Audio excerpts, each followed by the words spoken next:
Welcome to the Drew Yari Show.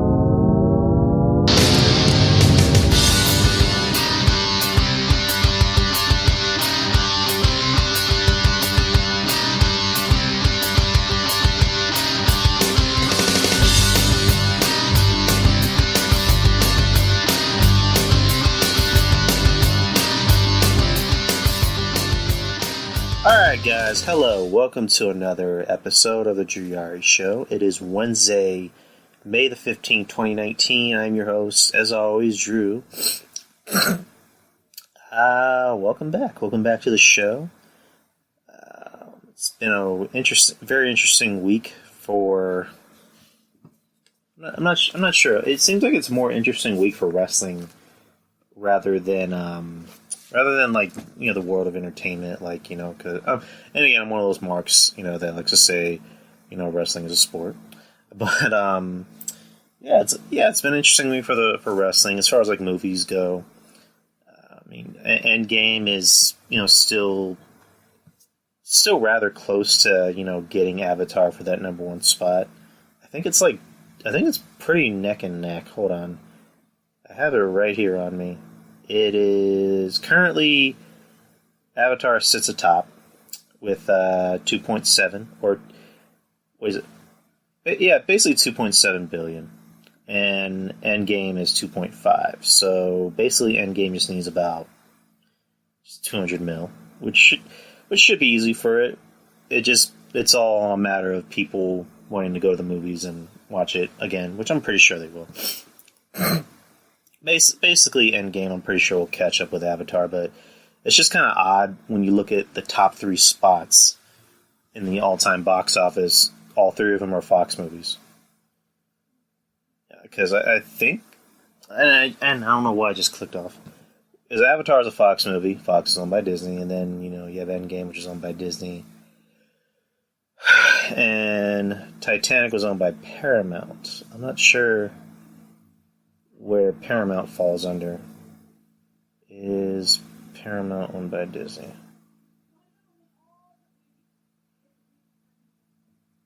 Is Paramount owned by Disney?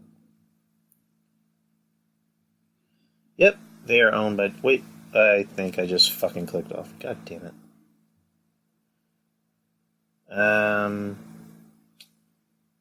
Okay. Paramount... Okay, yeah, this is from a while back. It says Paramount to end relationship with Marvel. In 2012, Disney will distribute Iron Man 3 and the Avengers. Okay, because I remember the first Iron Man being Paramount. And then, I clearly remember Paramount, you know, doing a lot of the Marvel movies. I'm not sure. Alright, there's Iron Man, obviously there is, you know, Incredible Hulk. And Iron Man 2, I believe Captain America, and of course Thor, and then I don't think the Avengers did it.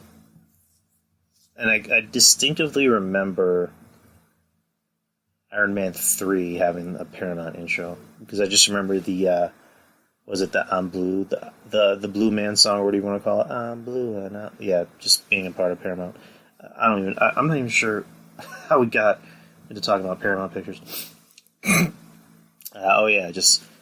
Endgame is very, very close to taking that number one spot from Avatar, which for Disney, it's like, yeah, it's a success that our new product is going to take our now new product, but our old product. It'll be interesting. Just not a lot of movie news coming out. I think there's maybe like one where apparently Zac Efron is going to play Adam Warlock in Guardians of the Galaxy 3.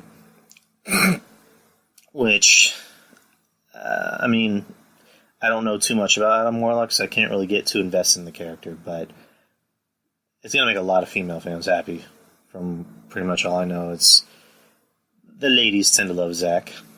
He's kind of hit it big lately with the old Ted Bundy thing, which I wasn't too crazy about the Ted Bundy Netflix movie because I just thought it was kind of boring. I don't know. I thought there was too much talky, and I'm going to say something that a female friend said, that she would have preferred to see him kill bitches. There wasn't enough killing bitches. There was too much talking. They were trying to paint him as a martyr, which I guess made sense, but they were trying to do it in a way where they thought we didn't know who Ted Bundy was. You know what I mean? Because like in the whole movie, I think they only called him Ted, and then they called him Ted Bundy. So they were trying to do the whole, well, we don't know. We think you don't know who he is until like the very end. Spoiler alert for anyone who doesn't see it. In the end, it just shows like a clip of him doing something. And it's just like, well, I would have liked to see more of this in the movie. Not that I want to see women get beat and raped and, you know, have their corpses messed with or whatever you want to call it. But I don't know. It's just the movie was boring. There was too much talky. And too much of Zac Efron's, hey, I'm Ted. Hey, look at me and my smile. But I don't know. We'll see if Zac can pull it off. I know a lot of people are a little mad about it because and people are always going to nitpick about who plays what. I don't think anyone's ever going to be happy about who plays any type of superhero role until they actually see the product. You know, Chris Pratt when he was chosen to play Star-Lord, a lot of people looked at it as like, wait, you mean the fat guy from Parks and Rec? Come on. And then he got super fit. He went from being fat to fit. And, you know, the rest, as you say, is history. You got Chris Evans, who played Captain America. You know, a lot of people weren't too happy. I mean, I wasn't too happy about that either, because the way I saw it, he had been recycled, because he was already in Fantastic Four, and those movies were bad. And again, he got chosen. The rest you say is history. I think the dumbest one I heard someone say was that Zac Efron is too short to play a superhero. It's like Robert Downey Jr. literally has to wear stilts, like pumps in his shoes, to make himself look as tall or taller than his castmates in his Marvel movies. Whenever he's on screen with Thor or Chris Evans or whomever, he has to wear pumps in his shoes to look taller. The dude's 5'7", 5'8". I think I'm his height. I think we're the same height. So, whoever said there's a height limit on being a superhero, like, come on. I mean, because look at Wolverine. You know, Hugh Jackman is 6 feet tall, and Wolverine in the comics is 5'5". And while they were making the Wolverine movies, Hugh Jackman would literally have to crouch down, or the camera would have to, I guess, make him look smaller, make him appear smaller than, whoever he's in the scene with, like an enemy or whatever. So, I don't know. I mean, if he gets chosen, good. I mean, it adds a lot more star power to the film, more than it already has, because you have the possibility of bringing in Thor. Because anyone who hasn't seen Endgame, the movie's been out for pretty much a month, or close to a month. At the end of the movie, Thor, leaves with the Guardians of the Galaxy. And,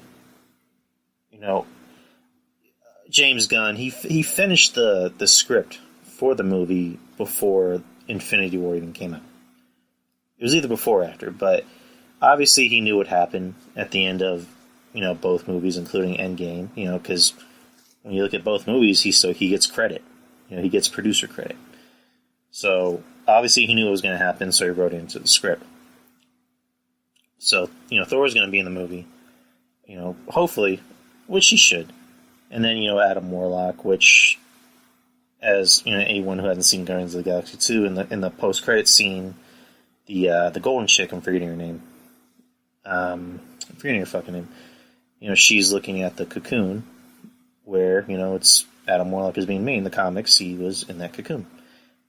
And she even says, I shall call him Adam.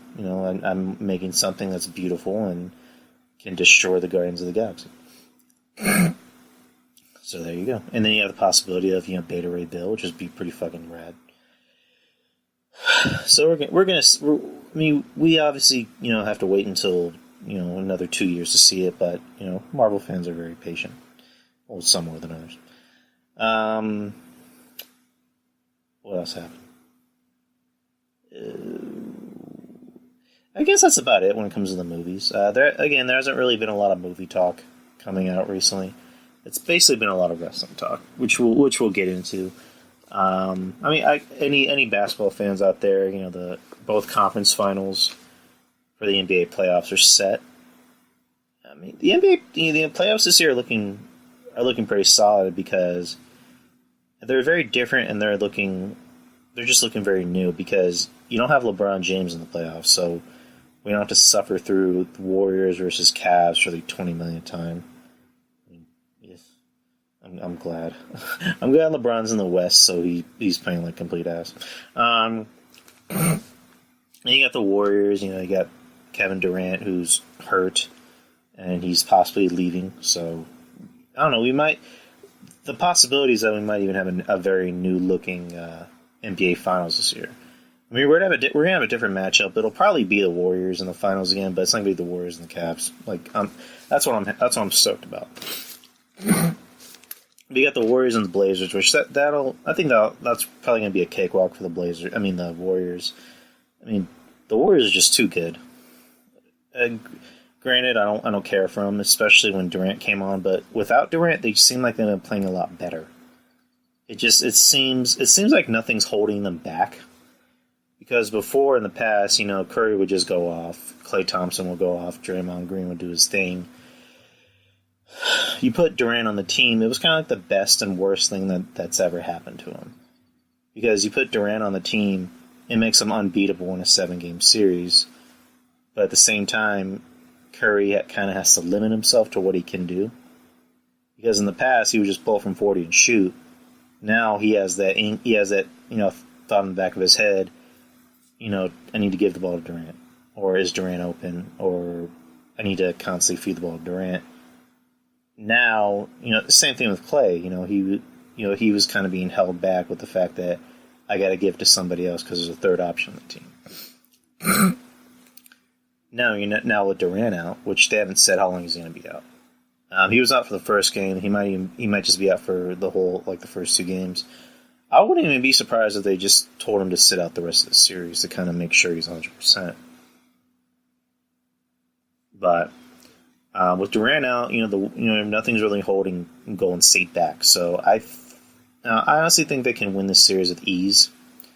I mean, Portland's a nice team. I like Damian Lillard. And CJ McCollum's a pretty good player. But I don't think they have an answer for the Warriors at all. Curry's good. I mean, Lillard's good, but he's not Curry. Curry, when he wants to be, he could be a heartless piece of shit on the court. He looks like a nice guy. He has that $1 million smile, but he will slit your throat when he has to. And you got the Eastern Conference. You have another new matchup. You have the Milwaukee Bucks versus Toronto Raptors. 2 very cold cities. Milwaukee has the best record in the league, and then you have Milwaukee's Greek freak Giannis Antetokounmpo. I think that's how you say his name. And then in Toronto, you have Kawhi Leonard, who just saved his team's bacon by making possibly maybe the luckiest shot in the history of the playoffs. I mean, it was probably the first time in a long while where somebody made a buzzer beater in a Game 7. As far as I can remember. As far as anyone can remember. But, San Antonio fans, they see that and they're just salty as fuck, which, me included, I'm salty as fuck watching that. But, I don't know. I think with this series, I think it might go 7 games. I can say with confidence, I think it could go with 7 games. I think Kawhi has the better team. Giannis has a good team on him, but I think, actually, let me track those statements. I think both teams are very evenly matched. But I think Toronto has more playoff experience. They have a lot more playoff experience. They have championship experience with, Danny Green and Kawhi. And, Milwaukee, they have a good team on them, but I don't think they have enough playoff experience, in my opinion. I mean, all they have is Pau Gasol, and Pau Gasol's hurt. And he's nowhere near the player he used to be. He's not even the player he was 5 years ago. But it'll be definitely interesting to see this series. Game 1 is tonight. I'm just going to see if I can watch it with my friends. I'll try to make. I don't know. I'll try to make this show maybe an hour, maybe like an even hour. I'll try not to ramble on too much like I used to. So yeah, two very good series. If you're a basketball fan, just enjoy those matchups. I guess we can get into the whole AEW TNT thing. It was announced earlier today that AEW signed a deal with Turner, TNT Drama, and they will have a weekly television show starting on October the 1st, I believe. That's what I read. Which, that's a Tuesday. And isn't the Fox deal supposed to take place around that time? But anyway, we'll talk about that in a bit. But yeah, it'll appear on TNT. They haven't really given a name as to what they're going to call it. I think Mish from Wrestling Soup. Shout out to Wrestling Soup and Mish. I think he threw out the idea, or maybe I don't know if he heard this or if he threw out the idea that it was going to be called Tuesday Night Dynamite, which I guess. But at Double or Nothing, which is on May 25th. They're going to reveal the name of the show. So we'll find out on May 25th. So one thing. Okay, October the 1st, it's a Tuesday. And the SmackDown deal is supposed to move them to... They already announced they're going to move them to Friday nights, and it's going to be 2 hours. It's going to be a 2-hour show. It's going to remain live, which is good. I actually liked SmackDown on Friday nights. I think it made sense. Moved him to Tuesday. Tuesday is always kind of a very dull night on television. It's just my opinion. Maybe Thursday. Thursday would have been a better idea, but I think Friday, works out well for him.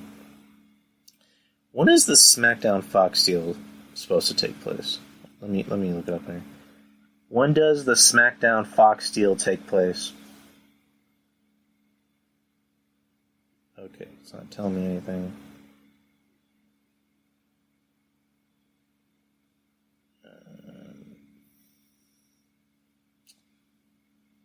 Okay, here we go. October the 4th. Under the new deal, SmackDown will move to Friday nights on Fox beginning October 4th. So it'll literally be that week. So, yeah, October 1st is going to be on a Tuesday. And then October 4th will be on a Friday. Hold on, I'm just replying to somebody. I don't give a shit. I don't give a shit. Someone snapped me something. So, you look at the landscape of wrestling. Yeah, you're going to have Monday nights. You're going to have Raw on Monday nights, unfortunately. Then you're going to have Tuesday nights for AEW on TNT. And then going back to Friday nights, you're going to have SmackDown Live, which is going to be, stick 2 hours. I think that's a good idea. It's a better idea. I think AEW is smart for choosing a night where there's no wrestling. It's kind of like with TNA when they made that idea, let's compete with Raw every Monday, and that phased out, I think the night of. But AEW, as much shit as we want to give them, I personally don't have a problem, with Cody and the Bucks and Kenny Omega or whatnot. I think Cody's a little full of himself and he's a little pompous and stuck up. But I think this was a smart move. I don't know if this was his idea or Tony Khan's, but I think this was a smart move to move it to a night where SmackDown's not going to be on Tuesday anymore. I don't know if they thought ahead or if they knew ahead, because honestly, I didn't know what date that they were moving. I know that they were moving to Friday nights. That's what I know. I just didn't know what date that they were moving, but they were officially moving the week of AEW debuting on Tuesday nights on TNT. I think it's a smart move. I also think it's a good move for WWE fans because if you look at how it's built, it's like with WrestleMania weekend. You have fans that are on Thursday or Friday going to autograph sessions, that are going to Access, and then they're going to the Hall of Fame, and then they're going to NXT, and then they're going to be at Mania for 7 hours, and then they're going to be at Raw the next night for another 3 hours, and then they're going to be at SmackDown the night after that for 2 hours. It's just killer. It's killer on the fans, and for WWE fans, this is good for them. This is a way for them to kind of rest and recuperate, after one of the bigger events. Now you're moving SmackDown to Friday nights. This gives them a chance to, maybe boost the ratings a little bit more. I don't know. Could the ratings boost, moving to another network? Especially, supposedly, USA and Fox are telling WWE and the brand split. It makes sense. I think the ratings could get a lot better, but I don't know. But with AEW going to TNT, that works. I mean, that was kind of the idea. I think it was, again, going back to Wrestling Soup, I think they were the ones that brought up the idea that AEW was already talking to Turner. I think at first it was TBS, and now it's TNT, which is is even better. TNT put on their Twitter, "We're back in the wrestling business." And if you guys don't remember, WCW was on Turner for a very long time. They were on TNT, and then they went to TBS for WCW Thunder, which was which is kind of where you saw the decline go. Because if you remember with Thunder, the kind of the decline with that was that you knew nobody big was going to be on the show. Because a lot of the top guys, like, the NWO guys, Hogan, Hall, and Nash, and Goldberg, and Sting, none of them wanted to appear in Thunder. They didn't care about Thunder. Thunder was more of the, I guess, like the new version of WCW Saturday Night, where you had, the mid-carders, the cruiserweights show up on the show, like, the main event of the show was going to be Eddie Guerrero versus Psychosis. That was what you were going to see. You weren't going to see, Goldberg show up. You weren't going to see Hulk Hogan show up. I mean, every now and then you would see him show up, but mainly that was more of the show for the mid-carders, the cruiserweights or whatever. And then the AOL Time Warner merger happened, and AOL wanted nothing to do with wrestling. Someone literally said, wrestling is one of your top-rated shows. It's one of your most popular shows, and AOL literally just told them, we don't give a shit. We don't want anything to do with wrestling.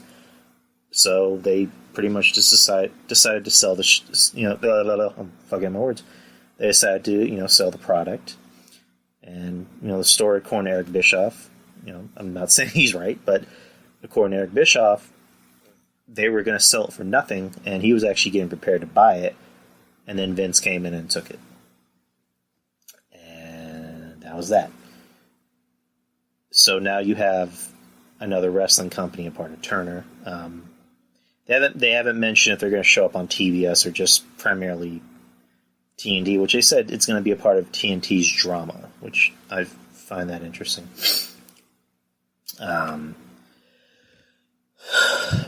Pretty much all we know is supposedly the news going around is that AEW has enough money to go out and start buying more people, or paying more wrestlers. A lot of the current WWE guys are supposedly reaching out to AEW to see if they can get a contract. And then, there's rumors with WWE where they're signing people against their own will pretty much because they fear that they might go to AEW. And, John Moxley, a.k.a. Dean Ambrose, supposedly it's already a done deal that he might even go to AEW. So, I don't know. Pretty much all I know about this company, the quote-unquote T-shirt company, I don't know too many T-shirt companies that have a signed, sealed, and delivered deal with a major network. And this isn't me trying to blow AEW. I'm not. I'm just pointing out facts. They finally have their own weekly television show. It's not going to start till October, granted, but they finally do. Could it be competition for WWE? I don't know. We haven't even seen Double or Nothing yet. We're not even sure how that's going to work out. Or who's even going to be in the company besides the obvious. Cody, Jericho, Dustin, I guess. And then you have, Omega and the Young Bucks. We don't know who else is going to show up. I'm very interested to see how this works because,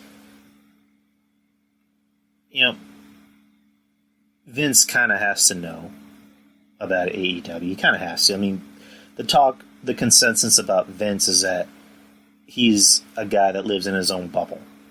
That he doesn't acknowledge anything unless it pokes through his bubble. This has to poke through his bubble a little bit. Somebody has to be telling him, keep an eye on this company. They're about to start. And granted, Double or Nothing hasn't started. What the fuck? What the fuck is in our... Okay. I'm sorry, somebody was in our jar, but... fuck. Yeah, anyways, what I was going to say was... This has to be getting through to WWE somehow, because I know Triple H acknowledged it, where he said, we're going to be keeping an eye on him. We got our eye on him, and he kind of acknowledged him at the Hall of Fame. By October 1st, WCW, not WCW, but WWE, I have a feeling they're going to be keeping their eye on him in some way. I know Triple H is, because he acknowledged it. Vince, I don't think gives a damn. Vince, I don't think cares about wrestling. He just cares about his own company. Especially if it's going to be on a major network, because, TNA was on Spike TV, and Spike TV is not exactly a major network. TNT, Turner Broadcasting, TBS, those are major networks. They have the NBA playoffs. They have, I don't even know what fucking shows are on there. There's that show... I think it's about like some ladies who run I guess a beauty salon or whatever, and they kill people. And there's a bunch of other shows I don't watch, and they just have reruns of Charmed and I believe Cold Case. But other than that, it's still a major network.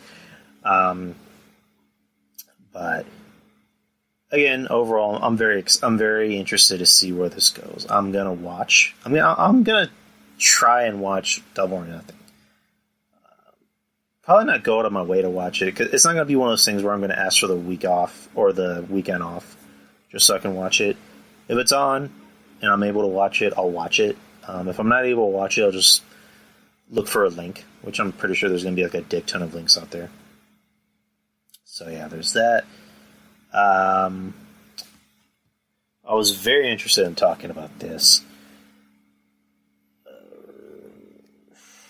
Let me pull it up real quick. So, on the PW Torch, let me just read it on here. As far as you know, Triple H recently liked and then unliked a few tweets that were critical of the current WWE product. There appears to be some real-life frustration from Triple H and other people within the WWE. A close friend of the three WWE writers recently called into PW Torch's post-Raw podcast and discussed the WWE creative process. The writers had allegedly been drinking and vented to the caller about Vince McMahon. Here's what the caller said about the criticism of WWE. No one should rip on WWE creative. They have some of the most brilliant, unbelievable, cool days I've ever heard. We're writing for an audience of one, and never forget that, and if not, you're out there. The most frustrated person in the back every single night is Triple H. He'll always take, especially with the NXT guys under his wing. It looks like he's consoling them. It looks so much like he was the most frustrated person in the building every single night. Hold on. Alright, what the fuck? Hold on, I'm sorry, guys. What the fuck are they doing here? Okay, my girlfriend's cousin showed up. It looks so much like he's the most frustrated person in every single night. And here's where it gets interesting. I haven't read this before, I'm just now reading this. Here's some additional notes from the caller courtesy of Wrestling News Co. The wild card rule was not in the script on the morning of the show. The superstar shakeup changed week to week, and it didn't pan out how it was originally laid out months prior. Everything changed because Vince decided to change it. He just decided to change it. He talked about the turnover with so many backstage people quitting or being fired. SmackDown and Raw writing teams are the same for both shows. They used to be separate, but that changed recently after the shakeup. The caller emphasized that the problems in WWE are not creative's fault, and Vince McMahon is the one person who deserves the blame.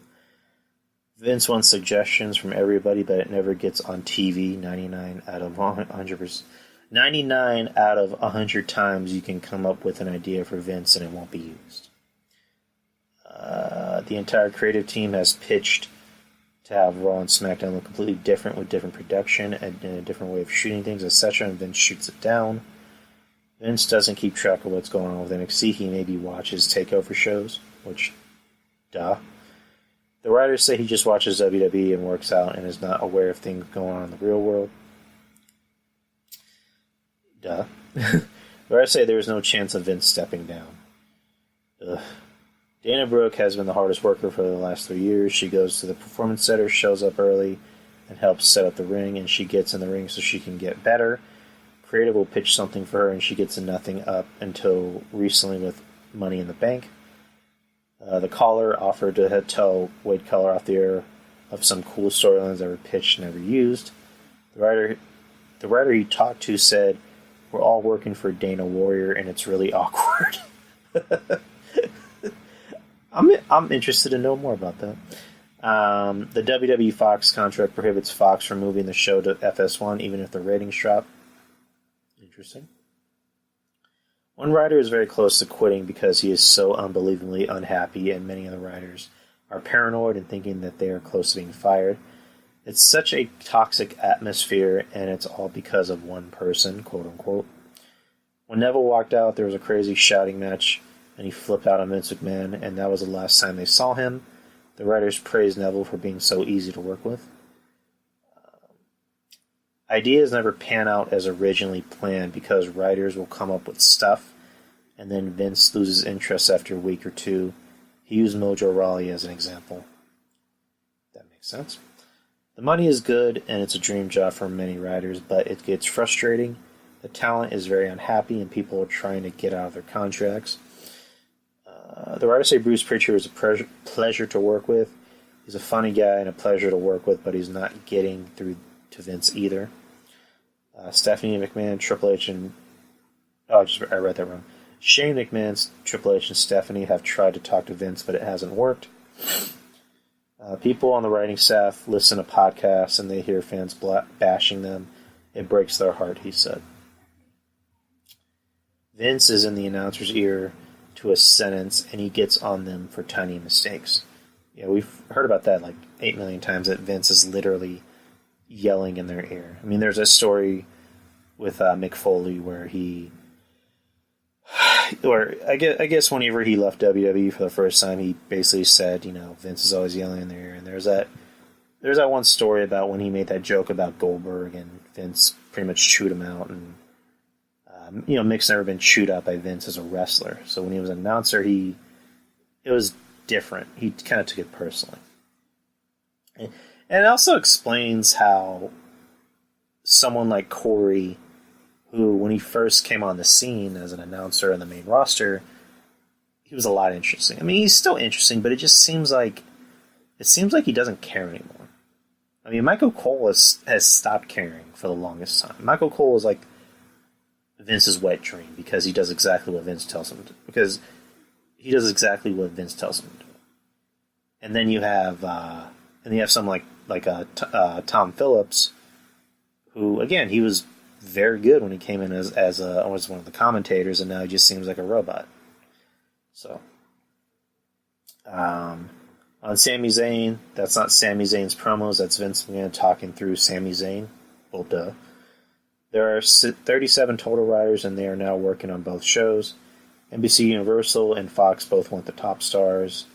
Andrade went to Vince's office and asked for a legit push. Vince looked at him and said, "Learn some English and get back to me." Andrade took some English class last week, and he's been taking English lessons. Oh boy. The Firefly Funhouse stuff is all Bray Wyatt's idea. Bray is described as an absolute genius, and he helps other wrestlers with their promos. He's one of the best guys in the locker room. That's interesting.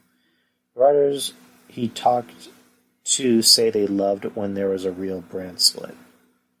He mentioned the revival's Uso storyline being done because Vince just thinks it's funny. Yeah, that last one makes sense because basically what I just read was that it's all Vince. It's not the writers, which you can't really blame the writers, especially after what this guy just said. I don't think I've ever really blamed the writers because you've always heard stories about other wrestlers and other agents trying to shoot ideas to Vince, and Vince will turn it down and be like, "Well, I want it this way. I think this will work." There's a couple examples I can think of. There's that story where and I'm not a fan of his at all. Shane Douglas, when he came to WWE for the first time, he was doing the whole Dean Douglas gimmick, and according to a lot of wrestlers, he was already pretty much DOA when he first came in. And he tells that story about how he's doing, how Vince is telling him to do, I guess, talk more slow and methodical and just be boring. And then he switches it up to, being maniacal and, clawing the chalkboard. And the other agents love it, but Vince immediately says, I appreciate what you're trying to do, Shane, but I like my idea better. And automatically the agents just turn to Vince and just start kissing up to him. I'm trying to think of another example of it just being the Vince show. I don't know. There's too many, but basically what this person was saying is it's just Vince. We've known that Triple H is fucking frustrated, because NXT is Triple H's baby. Like, that's his baby. I mean, granted, is he 100% in charge of it? Like, is he solely responsible for his success? I mean, not Norman Smiley or Albert or Sarah Del Rey. I mean, yeah, Triple H deserves credit. Shocking. I know Triple H is supposed to be like Satan or whatever, but he deserves credit, because he did help a lot of these, younger guys out. And if I were Triple H, I'd be pissed off too, because I just went on my way to bring this person in to our company, and he's getting over in NXT. He was a huge star in NXT.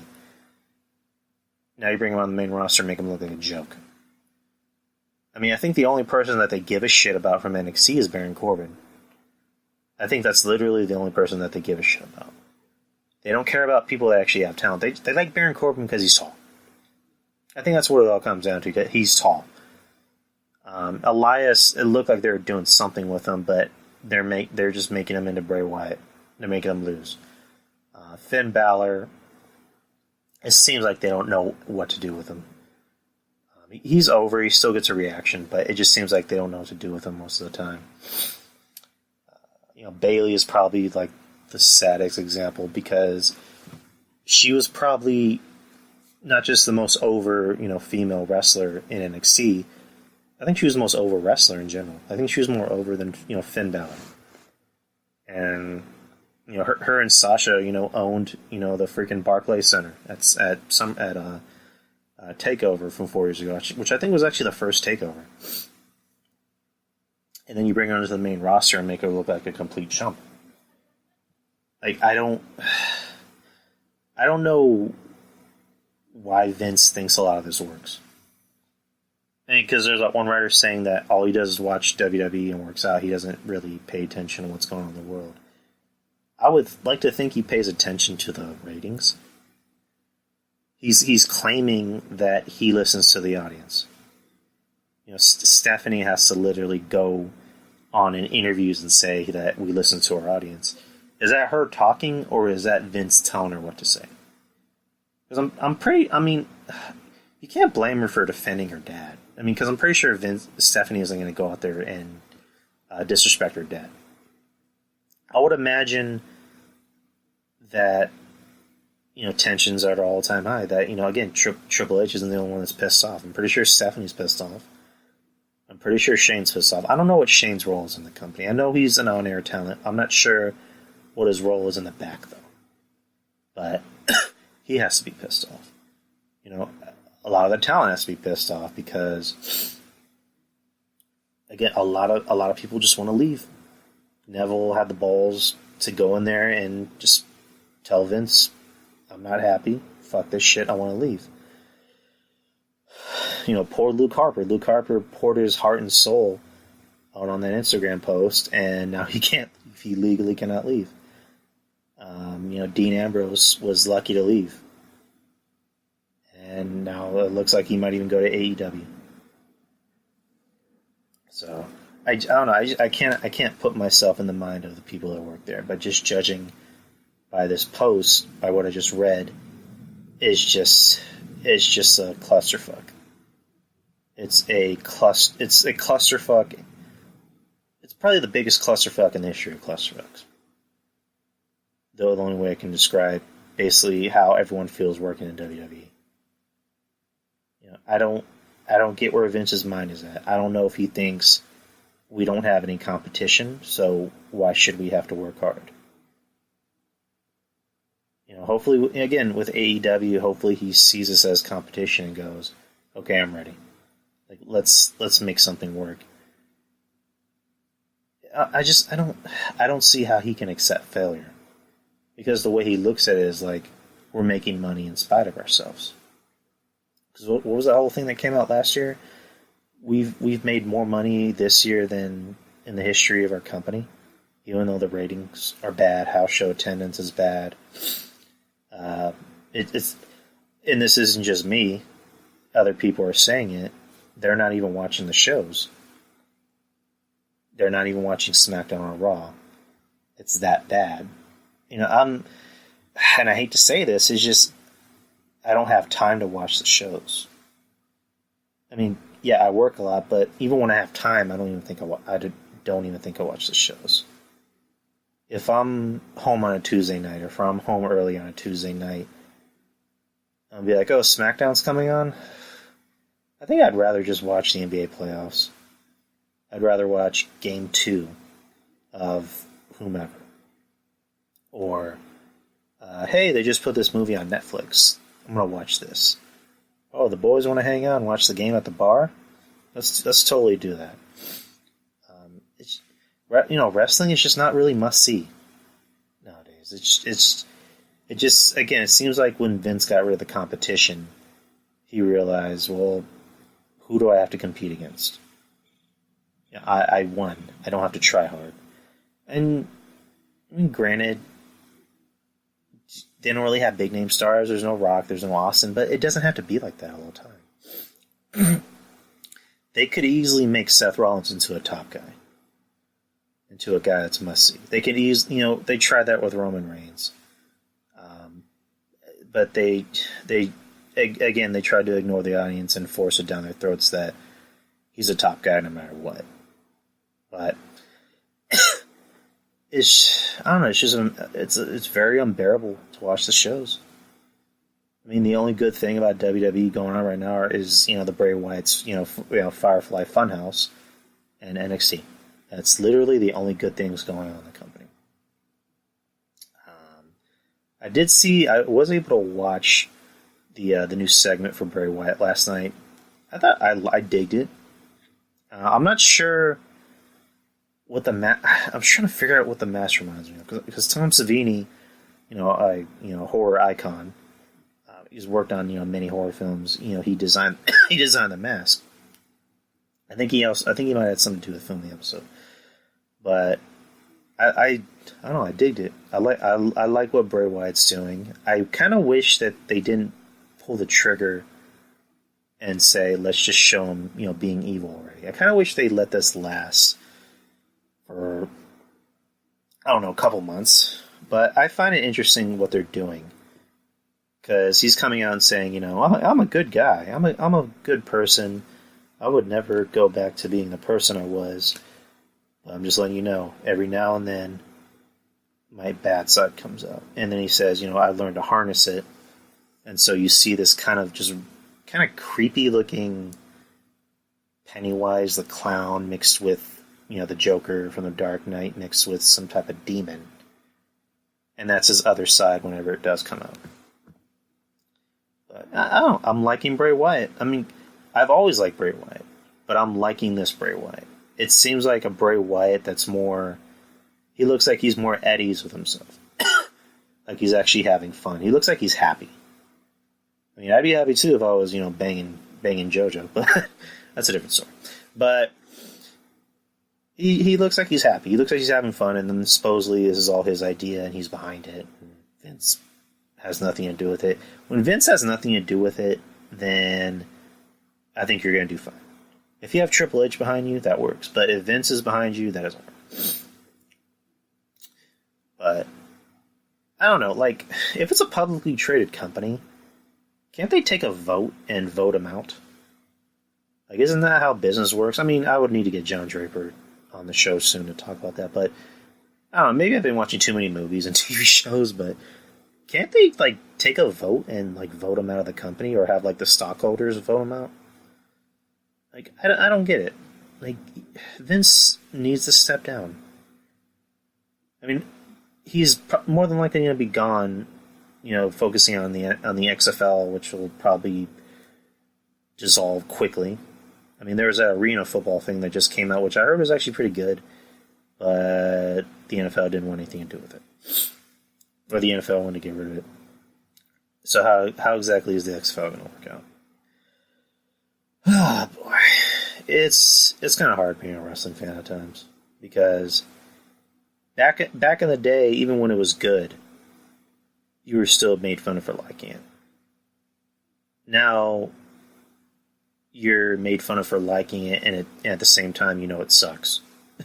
So, but that's pretty much it. What else? I guess we can talk about the Saudi Arabia pay-per-view. 3 big matches announced for the Saudi Arabia pay-per-view, which I think is called Line in the Sand. The main event of the show is going to be Goldberg versus The Undertaker.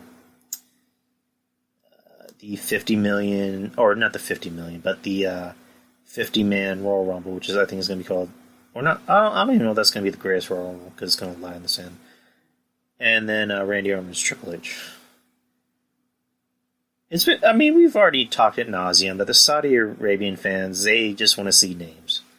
They don't want to see methodical, scientific chain wrestling or, mat wrestling. They just want to see names. They want to see big names, which is why the main event is Goldberg versus Undertaker. Maybe about 15 years ago, I would have wanted to see this match.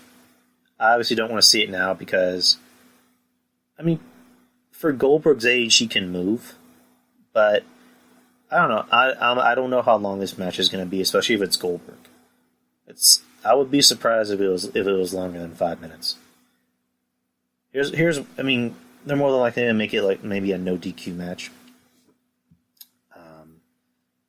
Here's what I think could happen. They're going to tussle up. They're going to hit each other. Goldberg's going to do some power moves. He's going to go for a spear and a jackhammer. Taker's going to kick out, rise up. Go for a tombstone pile driver. Goldberg's going to kick out. Goldberg's going to go for another spear. And then another jackhammer, and then win the match. Just so they can say Goldberg was able to beat Undertaker. Again, this is for the Saudi Arabian fans. They wanted names. They want to see big names. They want to see names from the Attitude Era, which I've made peace with it. And then you have Triple H versus Orton, which that's going to be as exciting as Batista versus Orton. Or no, Batista versus Triple H. Maybe that'll probably be a maybe slightly, and I mean slightly better match than Triple H versus Batista at Mania. I don't know. I think it'll just be an average match. Nothing special. And then you got the 50-man Royal Rumble, which not sure how that's going to pan out. The pay-per-view will just serve its purpose of satisfying the fans over there. That's pretty much it. That's pretty much all I'm going to say about it. I guess we can do Money in the Bank predictions to kind of wrap up the show. I told you this was going to be a rather short show. Money in the Bank featuring, or let me just pull it up. Alright, Money in the Bank this Sunday, May 19th, from the XL Center in Hartford, Connecticut. I don't know if these are all the official... I don't know if these are the, lockdown official matches. Pre-show match, Daniel Bryan and Rowan versus the Usos. They're defending their tag team championships that they just won on SmackDown. I would say keep it on Daniel Bryan and Rowan. They just won it. They're not just going to take them off. I think maybe the rival is going to get involved. Maybe the revival is going to put itching powder in their trunks. Or, I don't know, turn off the lights and pour goo on them. I don't know, do some lame, weird shit that they've been doing in these revival and Uso vignettes. It'll probably be a fun match, but Daniel Bryan and Rowan are going to win. Tony Nese versus Arya Daivari for the Cruiserweight title. I don't really think I give a shit about this match. I would say keep it on Nese. Daivari is a fellow Iranian. I don't know. I don't really care about this match. I would say keep it on Nese. Samoa Joe versus Rey Mysterio for the United States Championship. I was laughing my ass off when somebody put Samoa Joe needs to stop messing with Rey's son Walter. He's a big guy. He does look like Walter. I don't understand the purpose of involving Dominic in this storyline.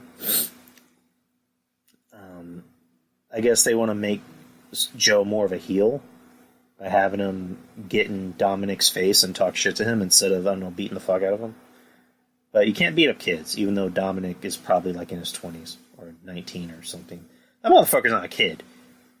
He's taller than his dad. He's not a kid. Come on. This should be an okay match. If they let these guys actually go out there and work, it should be a good match. I have a feeling it's just going to be average. Joe's going to win. Keep it on Joe. Kofi Kingston defending the WWE Championship against Kevin Owens. This might probably be the match of the night. These two, I think, are more than capable of putting on the match of the night, or maybe on a match of the year candidate. SmackDown, I saw a little bit of it. Sami Zayn came out and attacked Kofi, reunited with Kevin Owens. So I don't know if Sami's going to be involved in this match, or I don't know if they're putting him back with Kevin, which I wouldn't mind that. Those two as a team, I like it. It makes sense. Obviously they have chemistry because they're both legit best friends. It'll be interesting to see Sami Zayn involved in this match somehow. I think this is probably the only match I'm looking forward to. I think Kofi's going to win. Keep it on Kofi. I was saying keep the title on Kofi for the whole summer, and then have him drop it at SummerSlam to whoever, or maybe even before SummerSlam. Miz and Shane in a steel cage match. Just let the Miz win, and just let Shane go away. Shane's been too overexposed. Him as a heel works, but I think he's just too much of a nice guy to be a heel. Because you always hear about Shane, Shane's a nice guy in person. Him as a heel, I just don't buy it, because he just seems like too much of a nice guy.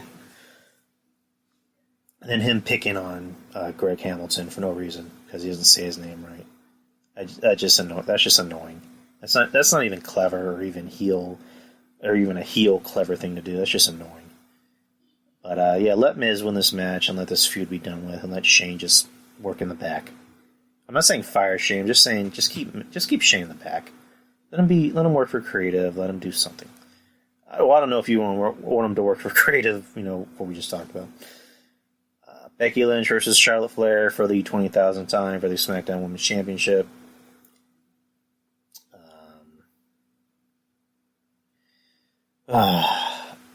I love Becky, but like I was saying about her weeks ago, I think the balloon is off the rose with Becky. I think she's just very uninteresting. Now that she, has pretty much accomplished everything, she was a lot more interesting with Ronda, and that just tells you a lot about the feud, is that Ronda made the feud a lot more interesting. So this match will be okay. I think this match will be good because we've seen these two wrestle. They can go out there and have a good match. How is the crowd going to react to it? Because crowds tend to, chant boring in a match they've seen 20,000 times. I have a feeling they're gonna take both belts off of her tonight, or at Money in the Bank. That's just what I'm feeling. That's the feeling I'm getting. I would say keep the SmackDown title on Becky. I don't know, but I have a feeling she might lose. Roman Reigns versus Elias. Another match I don't care about. I think this leukemia for Roman, I think it's taken a lot out of him. Obviously, I'm not trying to poke at the guy. It just seems like he's lost a step. And again, I'm pointing out the obvious, but him versus Elias, you already know he's gonna win. Why even bother with Elias at this point? And I like Elias, but why even bother? Just Roman's gonna win. There's no doubt about it. I think this will be my pee break. Speaking of my shit break, Money in the Bank ladder match for the women's championship match contract. Natalya, Dana, Brooke, Naomi, Alexa Bliss, Bayley, Mandy Rose, Ember Moon, and Carmella. I can't imagine not caring about a match more than this. I think it's just going to be Alexa Bliss winning 2 years in a row because they're hyping it up. I can't imagine anyone else winning. I mean, Bayley is probably the only good wrestler in this whole list. I mean, yeah, Natalya, but But I don't know. I don't care about anybody in this match. I've never cared about Natalya. I certainly don't care about Dana, but they're giving her a push. Naomi just fucking sucks. She sucks as a person too. Just with the whole, whining on social media, and then threatening to beat up fans, and then she ends up getting her own entrance at Mania. And you got Alexa Bliss, who she's good to look at, but she's not good to look at wrestling. When she's wrestling, she's not very good to look at. She's good to look at when she's just in plain street clothes. I love Bayley, but they're never going to do anything with her. I love looking at Mandy Rose, and she's gotten better, but she's not going to let the world on fire. And you got Ember Moon, who they're a good wrestler, but I don't get her gimmick. I don't know what she's trying to do. And then Carmella just plain sucks. Carmella is just her sole purpose is to look like a aging Vivid porn star, or an aging Brazzers porn star. Who the fuck told this girl to get so much plastic surgery? Because I remember seeing her in NXT for the first time when NXT came down here, and this is when NXT was becoming a thing. And I remember seeing her and went, "Oh, she's kind of cute." I'm like, "Yeah, she's kind of cute." And then she came on the main roster, and she was keeping the whole backwards cap, gimmick. And then when she started to, get a push, that's when she started changing her look. That's when you started noticing the plastic surgeries, the lip injections, the fake titties, all this Botox. Her mouth is so unbelievably large that it looks like she can't even close it all the way. Because I'll be seeing her talk, and you can still see her teeth. It looks like she cannot close her mouth all the way. And I don't even know what she did with her fucking eyes. It's kind of like with Shawn Michaels, where Shawn Michaels for the longest time looked normal. And then when he came back to the company, he came back and then he left, and then he came back with a cowboy hat and a beard. And his eyes were just dilated, and it looked like he wasn't looking at people. That's what Carmella looks like. I don't know what this broad did to her face. I don't know what someone told her to do to her face. I mean, it's like that with the other women too, but Carmella she is just not very easy to look at. She is not very good to look at, personally. I don't get who's telling these girls that they're not hot enough. Who's telling these girls, you're cute, but you're not hot. You're not fuckable. Because that's what AJ Lee said, that somebody told her you're not fuckable. But you know what she did? She didn't get, liposuction or collagen injections or lymph injections. She kept her look, and it worked out for her. And now she's actually doing something outside the company. She's an advocate for mental health awareness, which I'm down for. I love that. And then she's married to a good dude, CM Punk. So I don't know. What was I talking about again? I ramble a lot.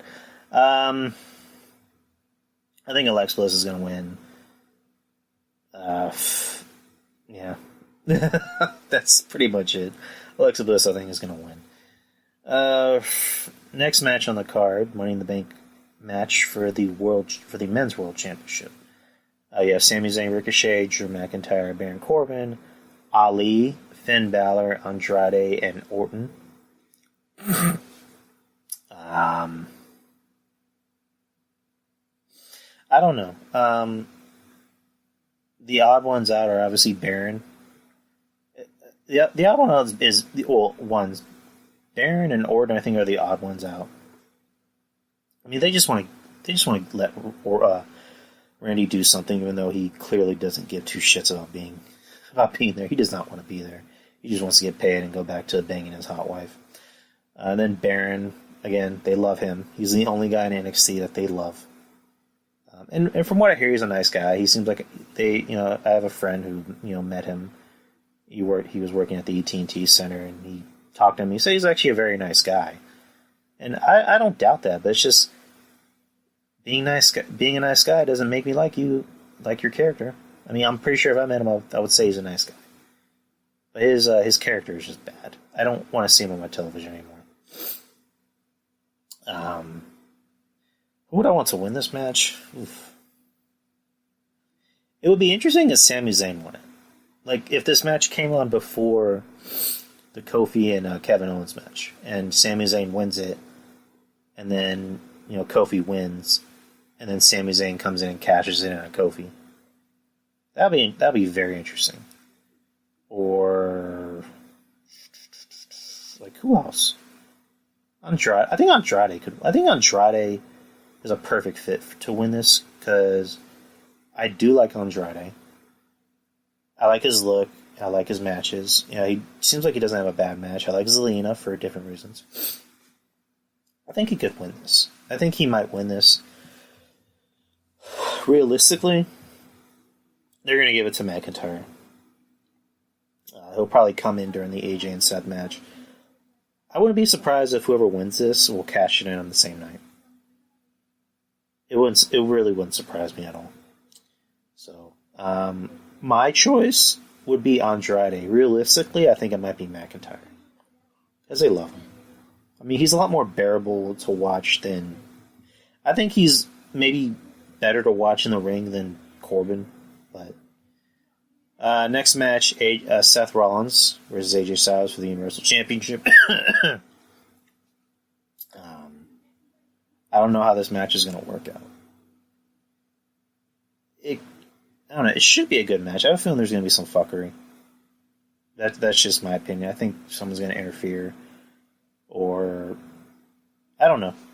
It just seems too good to be true. I threw out the idea of keep these two away from each other until SummerSlam or Mania. Keep these two away from each other, but supposedly they had to make this match happen because Game of Thrones their series finale is on the same night. Supposedly the show's not even doing that well. I mean, because a lot of people are actually pissed off at the show. Like, they're pissed off to the point where they want HBO to rewrite the whole series or the whole season with competent writers.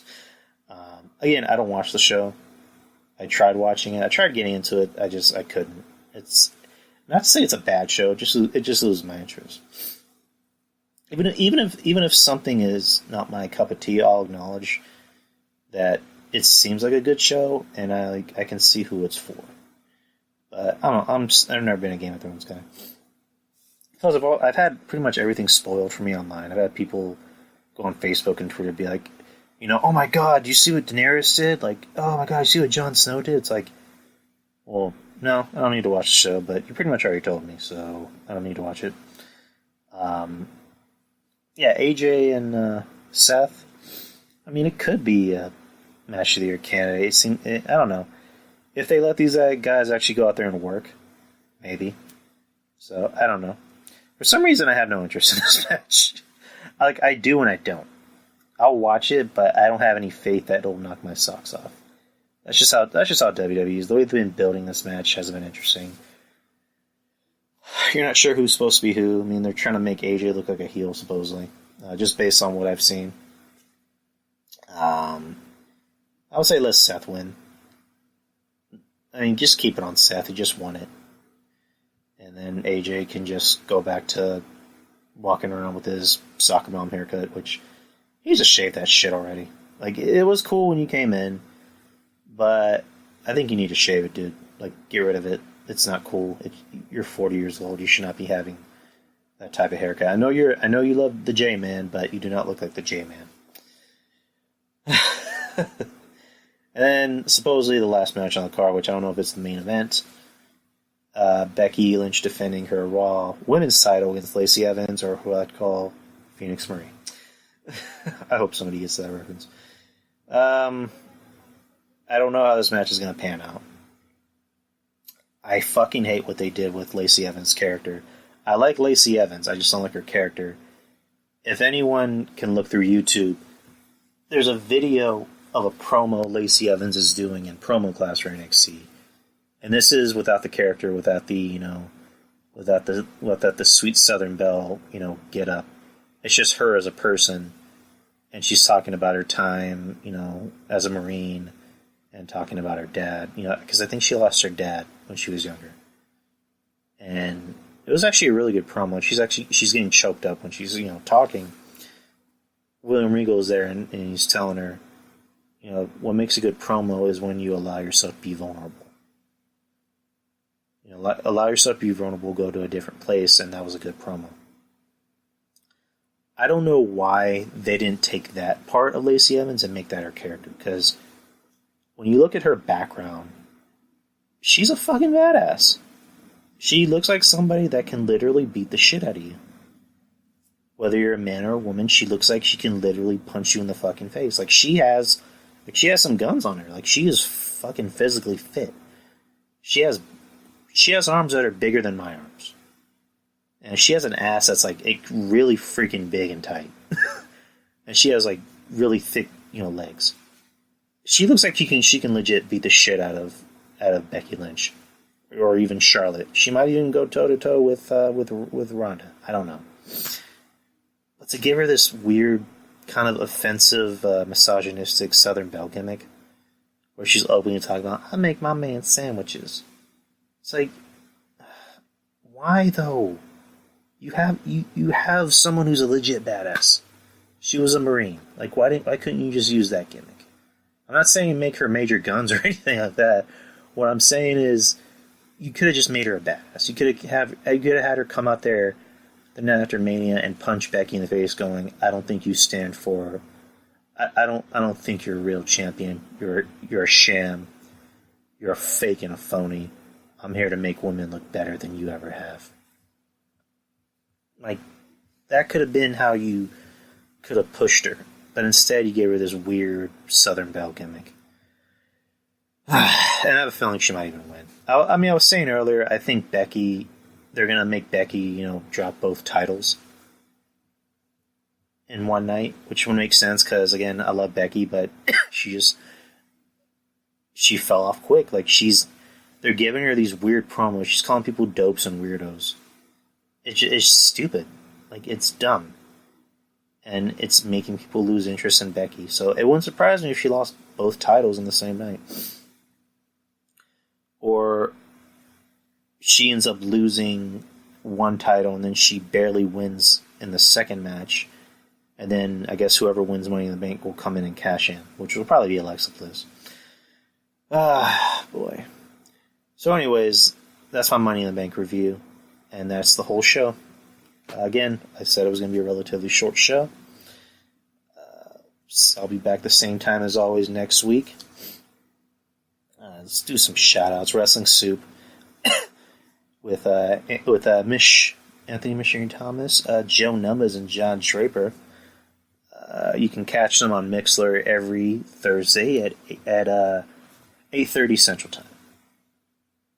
And go to their Patreon just for $5. You get all types of goodies, like some original content, like John Draper's Global Balding, which I believe he's doing one tonight. And I love John. I'm trying to get him back on the show. And the Fag Show, Frank and Gunn Show, with which is a spinoff of Wrestling Soup, Mission Joey. Don Tony Chemical Show. You can catch them 10:15 Central Time every Monday after Raw. And for just $5, head to their Patreon, where you can get all types of special content, like 2 shows with our boy Kevin. You got Castle Chronicles, which is his solo show, and then you got The Dark Chronicles with him and another good friend of the show, Miss Tres. Shout out to Tres.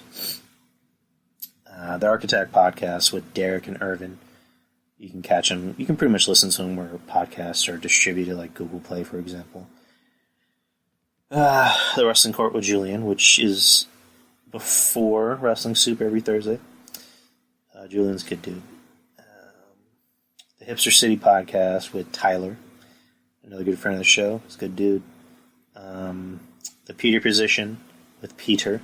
You can also listen to his other podcast with his friend Melanie called Bops and Bangers, which is basically a music podcast. If you love music, you'll enjoy the show. Who else? I'm probably forgetting someone else. Texas Podcast Massacre. Mitch, Nate, and Lisa. My Texas family. My fellow Texans was on the show twice. If you love horror movies, these guys will fill that void in your life. It's a hilarious show. It's a funny show. They even review bad horror movies, and that makes it really entertaining. And I'm forgetting someone else. That's pretty much it. Be back next Wednesday as usual. And that is it. Take care, guys, and peace out.